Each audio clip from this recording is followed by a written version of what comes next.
నమస్కారం. సామాన్య న్యూస్ కి స్వాగతం. ముందుగా ముఖ్యాంశాలు. జన్మాష్టమి పర్వదినం సందర్భంగా ఆంధ్రప్రదేశ్ రాష్ట్ర ముఖ్యమంత్రి నారా చంద్రబాబు నాయుడు ప్రజలకి కృష్ణాష్టమి శుభాకాంక్షలు తెలిపారు. ఆ శ్రీకృష్ణ భగవానుడు మీ కుటుంబాన్ని ఆనందంతో, ఆరోగ్యంతో, ఐశ్వర్యంతో ఆశీర్వదించాలని మనసారా కోరుకుంటున్నానని అన్నారు. గీతా సారాంశంతో జీవిత సారం చెప్పిన శ్రీకృష్ణ పరమాత్ముడిని స్మరించుకోవటం అంటే మన కర్తవ్యాన్ని మనం గుర్తు చేసుకుని ముందుకు సాగటమేనని వివరించారు. ఏ విషయంలో అయినా మనకు స్ఫూర్తినిచ్చే శ్రీకృష్ణ తత్వాన్ని సరిగ్గా అర్థం చేసుకుంటే ప్రతి అంశంలో మనం విజయం సాధించవచ్చు అని చెప్పారు. కృష్ణాష్టమి సందర్భంగా ఆ నీల మేఘశ్యాముని కృప కటాక్షం రాష్ట్రంపై సదా ఉండాలని కోరుకుంటున్నానని అన్నారు. అంతరిక్ష పరిశోధన ఫలాలని సక్రమంగా వినియోగించుకుంటే దేశం మరింత అభివృద్ధి పదంలో ముందుకు వెళ్తుందని రాష్ట్ర ఉప ముఖ్యమంత్రి పవన్ కళ్యాణ్ తెలిపారు. అంతరిక్ష విజ్ఞానంపై విద్యార్థి దశ నుంచే అవగాహన పెంపొందించడం అవసరమని అన్నారు. శాస్త్రవేత్తలుగా మారేందుకు అవసరమైన ప్రోత్సాహం అందించేందుకు ప్రభుత్వం సిద్ధంగా ఉందని తెలిపారు. ఆదివారం సాయంత్రం రష్యాకు చెందిన వ్యోమగామి Shri Sergey Korsakov space kids India సంస్థ ప్రతినిధులు ఉప ముఖ్యమంత్రి పవన్ కళ్యాణ్ తో సమావేశమయ్యారు. హైదరాబాద్లోని ఉప ముఖ్యమంత్రి వారి నివాసంలో జరిగిన ఈ సమావేశంలో వాళ్ళు చేసిన పరిశోధనలు, తయారు చేసిన శాటిలైట్ల గురించి వివరించారు. ఇటీవల తయారు చేసిన అతి చిన్న శాటిలైట్ డిప్లాయర్ను చూపించి దాని పనితనాన్ని వివరించడం జరిగింది. అంతరిక్ష విజ్ఞానంపై విద్యార్థులకి ఆసక్తి పెంచాలంటే రాష్ట్రంలో స్పేస్ పార్క్ ఏర్పాటు చేయాలని స్పేస్ కిడ్స్ ఇండియా వ్యవస్థాపకురాలు సీఈఓ కేషన్ కోరారు. స్పేస్ పార్కు నాసాలో మాత్రమే ఉందని, మన దేశంలో ఎక్కడా లేదని తెలిపారు. ఆంధ్రప్రదేశ్లో ఏర్పాటు చేస్తే విద్యార్థులకి అంతరిక్ష రంగంపై మరింత అవగాహన పెంచవచ్చని తెలిపారు. పవన్ కళ్యాణ్ సానుకూలంగా స్పందించారు. రష్యా వ్యోమగామికి సత్కారం. ఈ సందర్భంగా వ్యోమగామి సెర్గీ కోర్సాకోవ్ని పవన్ కళ్యాణ్ సత్కరించారు. చంద్రయాన్ 3 రాకెట్ నమూనాను బహుకరించారు. సెర్గీ 6 నెలల పాటు అంతరిక్షంలో ఉన్నారు. అక్కడ విశేషాలను, అంతకాలం ఏ విధంగా ఉండగలిగారు, అక్కడ పరిశోధించిన అంశాల గురించి పవన్ కళ్యాణ్ ఆసక్తిగా తెలుసుకున్నారు. ఆయన కోసం ప్రత్యేకంగా తయారు చేయించిన రష్యన్ వంటకాలను రుచి చూపించారు. ఇంద్రకీలాద్రిపై దుర్గమ్మ దర్శనానికి భక్తులు పోటెత్తారు. ఉదయం నుంచి భక్తులు క్యూ లైన్ లో బారులు తీరారు. సుమారు 60,000 మంది భక్తులు అమ్మవారిని దర్శించుకున్నారు. ఇంద్రకీలాద్రి అమ్మవారి దర్శనార్థం విచ్చేసిన భక్తులతో ఆలయం కిటకిటలాడింది. ఘాట్ రోడ్డు, ద్విచక్ర వాహనాలు, కార్లతో నిండిపోయాయి. దూర ప్రాంతాల నుంచి వచ్చే భక్తుల వాహనాలు సీతమ్మ వారి పాదాల సెంటర్, పున్నమి రెస్టారెంట్ సమీపంలో నిలిపి అక్కడి నుంచి గుడికి రావడానికి ఇబ్బందులు పడ్డారు. సుమారు 60,000 మంది భక్తులు అమ్మవారిని దర్శించుకొని ఉంటారని ఆలయ అధికారులు భావిస్తున్నారు. ఘాట్ రోడ్, మల్లికార్జున మహామండపం మెట్ల మార్గాల్లో బారులు తీరిన భక్తుల్ని దృష్టిలో పెట్టుకుని ప్రోటోకాల్ దర్శనాలు నివేదన సమయంలో నిలిపివేసినట్లు కొందరు అత్యుత్సాహంతో ప్రోటోకాల్ దర్శనానికి తీసుకుని రావడం సమస్యగా మారింది. భక్తులతో పాటు జాతీయ రహదారిపై వాహన చోదకులు ట్రాఫిక్ సమస్యతో అవస్థలు పడుతున్నారు. తెలంగాణ వైపు నుంచి వచ్చే వారికి సరైన సమాచారం లేకపోవడంతో వాహనాలని జాతీయ రహదారిపైనే నిలిపివేసి ఉండాల్సి వచ్చింది. కొందరైతే అపసవ్య దిశలో ప్రయాణిస్తూ ఉన్నారు. ఫలితంగా ఘాట్ రోడ్డుతో పాటు జాతీయ రహదారిపై వాహనాలు రాకపోకలు అంతరం ఏర్పడింది. దేవదేవుడు దేవకి వసుదేవ నందనుడు శ్రీకృష్ణ పరమాత్ముని జన్మాష్టమిని పురస్కరించుకొని విజయవాడ నగర వ్యాప్తంగా వేడుకలు అంగరంగ వైభవంగా జరుగుతూ ఉన్నాయి. హిందువులు అత్యంత భక్తి శ్రద్ధలతో జరుపుకునే పండుగలలో శ్రీకృష్ణ జన్మాష్టమి ఒకటి.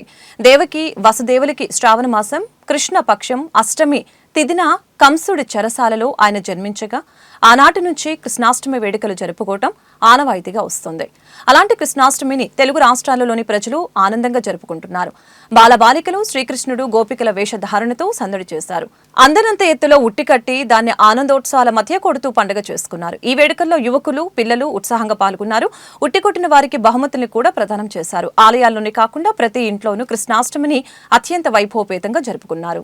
ఏపీ ముఖ్యమంత్రి టీడీపీ జాతీయ అధ్యక్షులు చంద్రబాబు హైదరాబాద్ ఎన్టీఆర్ ట్రస్ట్ భవన్లో తెలంగాణ టీడీపీ నేతలతో సమావేశమయ్యారు. తెలంగాణలో పార్టీ పరిస్థితిపై చర్చించారు. స్థానిక సంస్థల ఎన్నికల్లో పోటీపై నేతలకు చంద్రబాబు దిశానిర్దేశం చేశారు. పార్టీ బలోపేతం దిశగా తీసుకోవాల్సిన చర్యలపై నేతలతో మాట్లాడారు. పార్టీని ప్రజల్లోకి బలంగా తీసుకువెళ్లాలని సూచించారు. తెలంగాణలో పార్టీ సభ్యత్వాల సంఖ్యను పెంచడంపై దృష్టి సారించాలని స్పష్టం చేశారు. స్థానిక సంస్థల ఎన్నికల్లో పోటీపై నేతలకి చంద్రబాబు దిశానిర్దేశం చేశారు. కాగా తెలంగాణ టీడీపీలోని అన్ని కమిటీలని చంద్రబాబు రద్దు చేశారు. ఈ సందర్భంగా ఆయన మాట్లాడుతూ త్వరలో కొత్త కమిటీలని నియమిస్తామని తెలిపారు. ఆన్లైన్లో సభ్యత్వాల నమోదుకి కార్యకర్తలు ఉత్సాహం చూపించాలని పిలుపునిచ్చారు. టీడీపీలో యువతను ప్రోత్సహిస్తామని చంద్రబాబు స్పష్టం చేశారు. యువరక్తంతో పార్టీని బలోపేతం చేస్తామని చెప్పారు. ఇకపై ప్రతి 15 రోజులకు ఒకసారి హైదరాబాద్ వస్తానని, అందరి అభిప్రాయాలు తీసుకుంటానని తెలిపారు. కష్టపడిన వారికి పార్టీలో ప్రాధాన్యత అని తేల్చి చెప్పారు. పార్టీని బలోపేతం చేశారు. ఇది మన నాయకుడు నందమూరి తారక రామారావు గారు పెట్టిన పార్టీ. తెలుగువారి చరిత్ర ఉన్నంత వరకు ఎప్పుడూ తెలుగుదేశం పార్టీ తెలుగువారి కోసం పనిచేస్తూనే ఉంటాం.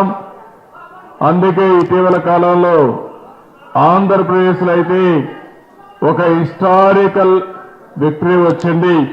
దానికి కారణం మీ అందరి అభిమానం, మీ అందరి కృషి అని చెప్పి కూడా నేను మీకు తెలియజేస్తున్నా. అదే సమయంలో మనం చేసిన పనులు శాశ్వతంగా ప్రజల్లో గుర్తుంటాయి. దాంట్లో ఏమాత్రం కూడా అనుమానం లేదు. భవిష్యత్తులో కూడా మళ్ళా తెలుగుదేశం పార్టీని ఇక్కడ అభివృద్ధి చేయాలని ఒక దృఢ సంకల్పంతో ఉన్నాం. అందుకనే మీరు చూస్తే ఈరోజు మొత్తం తెలుగుదేశం పార్టీ అడ్హాక్ కమిటీలు ఉన్నాయి. అన్ని కమిటీలు రద్దు చేసి కొత్తగా అడ్హాక్ కమిటీలు వేసి అదే సమయంలో మెంబర్షిప్ కూడా ఆన్లైన్లో పెడతాం. అదే వారికి నేరుగా వచ్చి మిమ్మల్ని కలుస్తారు. మళ్ళీ కొత్త మెంబర్షిప్ తయారు చేసి కొత్తగా ఎవరైతే యువరక్తం ఉందో ఆ యువరక్తంతో పార్టీని శాశ్వతంగా బలోపేతం చేయడానికి ముందుకు పోతామని చెప్పి కూడా నేను మీకు తెలియజేస్తూ తెలుగు జాతి నెంబర్ 1 గా ఉండాలన్నది తెలిపారు. తెలుగు జాతి నెంబర్ 1 గా ఉండాలన్నదే తన ఆకాంక్ష అని చంద్రబాబు తెలిపారు. అటు మాజీ ఎమ్మెల్యే సినీ నటుడు బాబు మోహన్ నేడు హైదరాబాద్ లో చంద్రబాబును కలిశారు. త్వరలోనే బాబు మోహన్ టీడీపీలోకి వచ్చే అవకాశం ఉన్నట్లు తెలుస్తోంది. అందరి కోసం ఎప్పుడు నేను అందుబాటులో ఉంటా. 2047లో 100 సంవత్సరాల స్వాతంత్ర సమర సందర్భంగా నేను ఒకటే ఆలోచిస్తున్నా. మనకు స్వాతంత్రం వచ్చి 100 సంవత్సరాలు అవుతుంది. ఆ రోజు భారతదేశం అగ్రస్థానంలో ఉండాలని, అదే సమయంలో తెలుగు జాతి అందరికంటే ముందుండాలని, ప్రపంచంలోని తెలుగు జాతి అంటే నెంబర్ 1 అనే పేరు రావాలనే ఆలోచనతోనే పనిచేస్తున్నాను.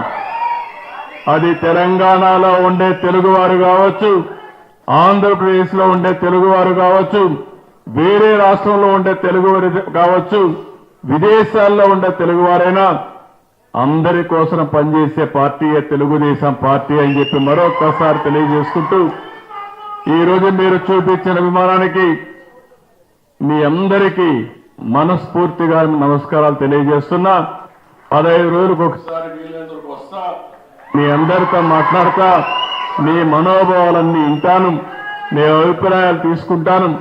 ఎక్కడికక్కడ ఏ విధంగా చేస్తే అన్ని ప్రాంతాల్లో ఉండే ప్రజలకు న్యాయం జరుగుతుందో దానికోసం పనిచేస్తారని మరొక్కసారి హామీ ఇస్తూ గుంటూరు జనసేన జిల్లా పార్టీ కార్యాలయంలో రాష్ట్ర ప్రధాన కార్యదర్శి బోనపైన శ్రీనివాస్, జిల్లా అధ్యక్షులు గాది వెంకటేశ్వరరావు మీడియాతో మాట్లాడారు. రాష్ట్రంలో జరిగిన గ్రామ సభలు నిర్వహణ భారతదేశ చరిత్రలో పవన్ కళ్యాణ్ చరిత్ర సృష్టించారని తెలిపారు. గ్రామ పంచాయతీ ద్వారా అభివృద్ధి, ప్రజలకు మెరుగైన ఫలితాలు అందుతాయి. పంచాయతీ నిర్వహణకు గత ప్రభుత్వం ఎలాంటి నిధులు మంజూరు చేయకుండా నిర్వీర్యం చేసిందని గుర్తు చేశారు. సెప్టెంబర్ 2వ తారీఖున పవన్ కళ్యాణ్ పుట్టినరోజు సందర్భంగా ప్రతి గ్రామంలో పచ్చదనం, పరిశుభ్రత పేరుతో మొక్కలు నాటే కార్యక్రమాన్ని ప్రారంభిస్తున్నట్లు తెలియజేశారు. వైసీపీ అధినేత కేంద్ర ప్రభుత్వం నుంచి వచ్చిన నిధులను దుర్వినియోగం చేసి గ్రామీణ అభివృద్ధిని నిర్వీర్యం చేశారని మండిపడ్డారు. కేంద్రం నుంచి గ్రామీణ ప్రాంతాలకు వచ్చే నిధుల ద్వారా ఎన్నో అభివృద్ధి కార్యక్రమాలు చేసుకోవచ్చని గుర్తు చేశారు. కూటమి ప్రభుత్వం ఏర్పడిన తర్వాత ప్రజలు ఏ రకంగా అయితే ఒక ఆశాభావంతో కూటమి ప్రభుత్వాన్ని గెలిపించారో వాళ్ళ ఆశలకు అనుగుణంగానే మా పార్టీ అధ్యక్షులు పవన్ కళ్యాణ్ గారు తను తీసుకున్నటువంటి మంత్రిత్వ శాఖని సమర్థవంతంగా నిర్వర్తించాలి అనే ఒక ఆలోచనతో పార్టీ కార్యకలాపాలు కూడా పక్కన పెట్టి నేను తీసుకున్నటువంటి శాఖకి న్యాయం చేయాలి, తద్వారా ప్రజలకు మంచి జరగాలనే ఒక ఆలోచనతో చూస్తున్నారు. 2 నెలల నుంచి కూడా అదే పనిగా ఏ ఒక్క పంచాయతీ కూడా రూపాయి ఇవ్వకపోగా కేంద్ర ప్రభుత్వం నుంచి వచ్చే డబ్బులను కూడా వీళ్ళకున్న తెలివితేటలతో, తెలివితేటలు అంటే ఏమంటారు, దొంగ తెలివితేటలు అంటారు కదా, దొంగ తెలివితేటలతో ఆ పంచాయతీలకు వచ్చే సొమ్మును కూడా వీళ్ళు వేరే అకౌంట్లకు వేసుకుని ఏం చేశారో తెలియదు. మాట్లాడితే నేను అమ్మఒడి ఇచ్చాను, అయ్యవాడు ఇచ్చాను అంటాడు. అన్ని ఒళ్ళికే. తీరా చూస్తే ఆ ఓడంటే ఎట్లా కడతారు కదా, ఓడి మూటేస్తారు. ఆ ఓడిలో మూట కట్టుకుని ఎక్కడ పెట్టారనేది ప్రజలందరూ గమనించారు. కాబట్టి 11 స్థానాల దగ్గర కూర్చోబెట్టారు తీసుకెళ్ళి. ఆ యునానిమస్ చేసినప్పుడు ఏం చెప్పాడు, యునానిమస్ అయితే గొడవలు లేకుండా ఉంటాయి, దానికోసం మేము ఆ ప్రయత్నం చేశాము, తద్వారా మేము ఒక్కొక్క పంచాయతీ జనాన్ని బట్టి డబ్బులు ఇస్తాము, 5 లక్షలు, 10 లక్షలు, 20 లక్షలు ఇస్తాము యునానిమస్ అని చెప్పినటువంటి ఆ వ్యక్తి ఏ పంచాయతీ కానీ ఇచ్చాడా? ఇవ్వకపోగా వాళ్ళ దగ్గర ఉన్నటువంటి ఆ పంచాయతీకి సంబంధించినటువంటి బడ్జెట్ కూడా లాక్కెళ్ళినటువంటి పెద్ద మనిషి. అన్నా క్యాంటీన్లపై అంబటి రాంబాబు వ్యాఖ్యలు చూస్తే సిగ్గుచేటుగా ఉందని తెలిపారు. పేదల కడుపు నింపడానికి అన్నా క్యాంటీన్లు పెడితే అంబటి అక్కస్తో మాట్లాడటానికి సిగ్గులేదా అని ప్రశ్నించారు. వైసీపీ నేతలు చేతనైతే స్వచ్ఛందంగా ముందుకు వచ్చి మీరు కూడా పేదలకు భోజనం అందించాలని సవాలు విసిరారు. పేదల సొమ్ము కోట్లాది రూపాయలు దోచుకున్న సొమ్ముతో పెట్టండని సవాల్ విసిరారు. ఇవాళ అన్నా క్యాంటీన్ల ద్వారా చాలా మంది బలహీన వర్గాలకు కానీ లేదంటే పల్లెటూరుల నుంచి వచ్చి పట్టణాల్లో పని చేసుకునే వాళ్ళకి కానీ ఒక మంచి సౌకర్యం. అది పొద్దున్నే వాళ్ళు ఇంట్లో లెగిసి వాళ్ళ క్యారేజీ పెట్టి పంపించేటటువంటి టైం లేని వాళ్ళందరూ కూడా ఇవాళ ఉదయాన్నే లెగిసి పనికొచ్చేసి విరామ సమయంలో అక్కడికి వెళ్ళి 5 రూపాయల నుంచి భోజనం చేస్తున్నారు. దానికి ఏదంటారా కుళ్ళుకుంటున్నాడని. ఆ కుళ్ళుకునే మనస్తత్వం ఉన్నటువంటి ఈ వైఎస్ఆర్ పార్టీ సంబంధించినటువంటి నాయకులు అంతకుమించి ఏం మాట్లాడతారు? ఇంకా అంతకుమించి ఏం మాట్లాడారు కదా. ఒకసారి రాంబాబు గారు వచ్చి అక్కడ తిని చూస్తే తెలిసింది దానికి ఏంటనేది. ఎందుకంటే ఒక కడుపొబ్బరం, మేమేం చేయలేకపోయాము, ఎంతసేపు మా నాయకుడు దోసుకునే దగ్గర మిగిలిపోయాడు, మమ్మల్ని కూడా ఏమి చేయనివ్వకుండా ఎదవలన చేశాడు, మమ్మల్ని అందరూ ఎదవలు చేపెట్టే కదా మేము ఈ రకంగా వాడిపోయాము అనే అక్కసు జగన్మోహన్ రెడ్డి గారి మీద మాట్లాడలేక ఈ అన్నం గంట మీద పెట్టి ఏడుస్తాడు. అంతమంది ఏం చేస్తాడు అతను? శ్రీకృష్ణ జన్మాష్టమి కారణంగా ఈ నెల 26వ తేదీ సోమవారం జిల్లాలో నిర్వహించవలసిన ప్రజా సమస్యల పరిష్కార వేదిక రద్దు చేసినట్లు కలెక్టర్ జి సృజన ఓ ప్రకటనలో తెలిపారు. సెలవు రోజు కావడంతో ప్రజా సమస్యల పరిష్కార వేదిక కార్యక్రమాన్ని రద్దు చేశామని, అధికారులు అందుబాటులో ఉండారని, ఈ విషయాన్ని ప్రజలు గమనించాలని జిల్లా కలెక్టర్ సృజన తెలిపారు. శ్రీకృష్ణ జన్మాష్టమిని పురస్కరించుకుని ఆంధ్రప్రదేశ్ రాష్ట్ర ప్రభుత్వం సెలవు ప్రకటించిన నేపథ్యంలో సోమవారం జరిగే ప్రజా సమస్యల పరిష్కార వేదికను రద్దు చేసినట్లు పోలీస్ కమిషనర్ ఎస్వి రాజశేఖర్ బాబు తెలిపారు. ప్రతి సోమవారం ఈ కార్యక్రమం నిర్వహిస్తున్న విషయం తెలిసిందే. శ్రీకృష్ణ జన్మాష్టమి సందర్భంగా కార్యక్రమాన్ని రద్దు చేశామని ఈ సందర్భంగా ఆయన తెలిపారు. ప్రజలు ఈ విషయాన్ని గమనించాలని, సెలవు కారణంగా అధికారులు ఎవరు అందుబాటులో ఉండారని తెలిపారు. ప్రకాశం బ్యారేజీ వద్ద కృష్ణానది వరద ఆదివారం నిలకడగా ఉంది. ఉదయం 6 గంటలకి ఎగువ నుంచి 35,270 క్యూసెక్లు రాగా 25 గేట్లను ఒక అడుగు మేర ఎత్తారు. సముద్రంలోకి 18,250 క్యూసెక్లు విడుదల చేశారు. సాయంత్రం 6 గంటల వరకు ఇదే పరిస్థితి ఉంది. కృష్ణా డెల్టాలోని పంట కాల్వలకి 17,020 క్యూసెక్లు ఇస్తున్నారు. కృష్ణా తూర్పు ప్రధాన కాల్వకి 9,416, కృష్ణా పశ్చిమ ప్రధాన కాల్వకి 7,508, గుంటూరు ఛానల్కి 96 క్యూసెక్ల చొప్పున విడుదల చేస్తున్నారు. బ్యారేజీ ఎగువన 40,894 క్యూసెక్ల ప్రవాహం ఉంది.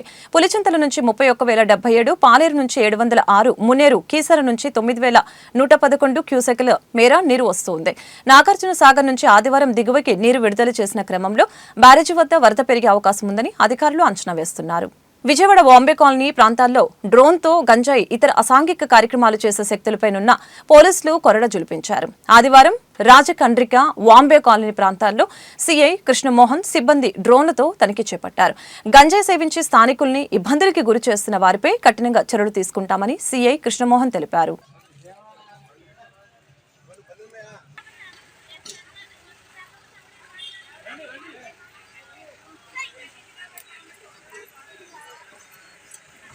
అత్యవసర సమయంలో అప్పులు చేసి వైద్యం చేయించుకున్న వారికి ఆరోగ్యశ్రీలో వర్తించని వైద్యానికి సీఎం సహాయ నిధి ద్వారా ఆదుకోవడం జరుగుతుందని, అటువంటి నిధిని గత ప్రభుత్వంలో జగన్ నిర్వీర్యం చేశారని ఎమ్మెల్యే గద్దె రామ్మోహన్ ఆగ్రహం వ్యక్తం చేశారు. చంద్రబాబు మళ్లీ సీఎం కావడంతో ముఖ్యమంత్రి సహాయ నిధి పథకం ప్రజలకు అందుబాటులోకి వచ్చిందని తెలిపారు. 13 డివిజన్ కిసాన్ రోడ్డు సచివాలయంలో పోతాల రాజేంద్ర ఫౌండేషన్ ఆధ్వర్యంలో చేపట్టిన వైద్య శిబిరాన్ని ఎమ్మెల్యే గద్దె రామ్మోహన్ ప్రారంభించారు. ఈ సందర్భంగా ఎమ్మెల్యే మాట్లాడుతూ ప్రజల ఆరోగ్యం కోసం ఉచితంగా వైద్య శిబిరం నిర్వహించిన ఫౌండేషన్ ప్రతినిధుల్ని అభినందించారు. ఈ సందర్భంగా ఆయన మాట్లాడుతూ అత్యవసర సమయంలో అప్పులు చేసి వైద్యం చేయించుకున్న వారికి ఆరోగ్యశ్రీలో వర్తించిన వైద్యానికి సీఎం సహాయ నిధి ద్వారా ఆదుకోవటం జరుగుతుందని, అటువంటి నిధిని గత ప్రభుత్వంలో జగన్ నిర్వీర్యం చేశారని ఎమ్మెల్యే గద్దె రామ్మోహన్ అన్నారు. అశోక్ నగర్లోని తెలుగుదేశం పార్టీ కార్యాలయంలో బ్రహ్మానందరెడ్డి నగర్కు చెందిన దుక్క లక్ష్మణ్ రావుకి మోకాల శస్త్రచికిత్స నిమిత్తం 1,10,000 సీఎంఆర్ఎఫ్ ఫండ్ నుంచి గద్దె రామ్మోహన్ అందజేశారని తెలియజేశారు.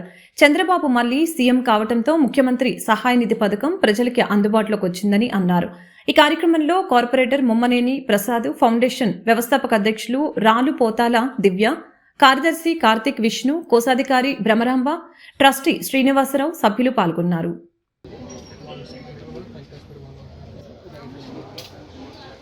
ఛాంబర్స్ మొత్తం కనిపిస్తాయి సార్, వాల్స్ ఛాంబర్స్.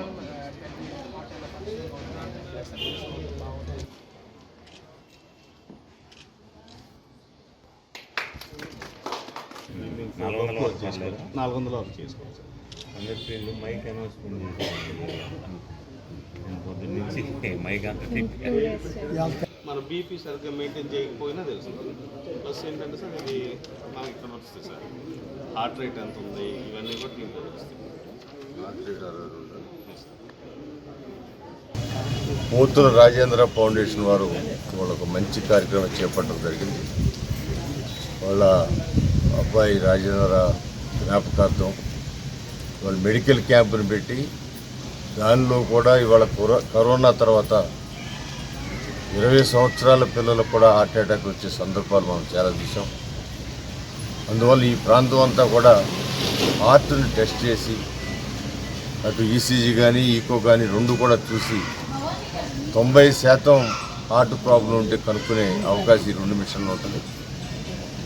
అందువల్ల ఈ రోజున ఒక మంచి ఉద్దేశంతో రాజేందర్ గారి తల్లిదండ్రులు ఈ కార్యక్రమం ఏర్పాటు చేశారు. అంతా కూడా ప్రచారం చేసి అనేక మంది వచ్చి వాళ్ళ చెక్ చేయించుకోవడం జరుగుతూ ఉంది. ఇది మెడికల్ క్యాంప్ అనేది చాలా ఉన్నతమైనది, ఉత్తమమైనది. ఎందుకు ఉత్తమమైందంటే మనకి ఏదైనా వచ్చే వరకు కూడా మనకి వెళ్ళాలనే ఆలోచన రాదు. మరి ఇంటి పక్కకు వచ్చి ఇక్కడ చేస్తున్నారు అనేప్పటికీ చాలామంది చెక్ చేసుకుని కనీసం 5-6 కన్నా అలాంటి ప్రాబ్లం ఉన్న వాళ్ళని ఎర్లీగా గుర్తించి వాళ్ళ ట్రీట్మెంట్ చేయగలిగితే వాళ్ళ యొక్క లైఫ్ని సేవ్ చేయొచ్చు. ఈ రోజున మరి ఈ ఫౌండేషన్ ద్వారా మెడిస్టర్ హాస్పిటల్ వాళ్ళు సహకారంతో ఏర్పాటు చేయడం జరిగింది. తండ్రి గారైన మీ పేరు శ్రీనివాసరావు గారు, తల్లి గారు, వాళ్ళ సిస్టరు, ఆ సిస్టర్కి ఇద్దరు కావాల పిల్లలు వాళ్ళ సంవత్సరంలో ఈ కార్యక్రమం ఏర్పాటు చేసుకోవడం మంచిది. అది ఒక తోటివాడికి సేవ చేయాలనే సంకల్పం, అది గొప్ప సంకల్పం. సో దీనికి వారిని శ్రీనివాసరావు మనస్ఫూర్తిగా అభినందిస్తాం. 30 సంవత్సరాల సుదీర్ఘ పోరాట ఫలితంగా ఎస్సీ వర్గీకరణ అమలుకి మార్గం ఏర్పడిందని తీర్పు ఇచ్చిన సుప్రీంకోర్టు జడ్జీలకి సహకరించిన రాజకీయ పార్టీలకి, రాజకీయ నాయకులకి మాదిగల ఆత్మీయ కలయిక గ్రూప్ అధ్యక్షులు అజిత్ బాబు కృతజ్ఞతలు తెలిపారు. ఎస్సీ వర్గీకరణ పోరాటంలో అసువులు బాసిన మాదిగ పోరాట యోధులకి నివాళులు అర్పిస్తున్నట్లు తెలిపారు. 30 ఏళ్ల సుదీర్ఘ ఎస్సీ వర్గీకరణ ఉద్యమాన్ని నడిపి సుప్రీంకోర్టులో విజయం సాధించిన మాదిగ దండోర ఉద్యమానికి మాదిగల ఆత్మీయ కలయిక ఆధ్వర్యంలో ఆదివారం గాంధీనగర్లోని ప్రెస్ క్లబ్లో అభినందన సమావేశం జరిగింది.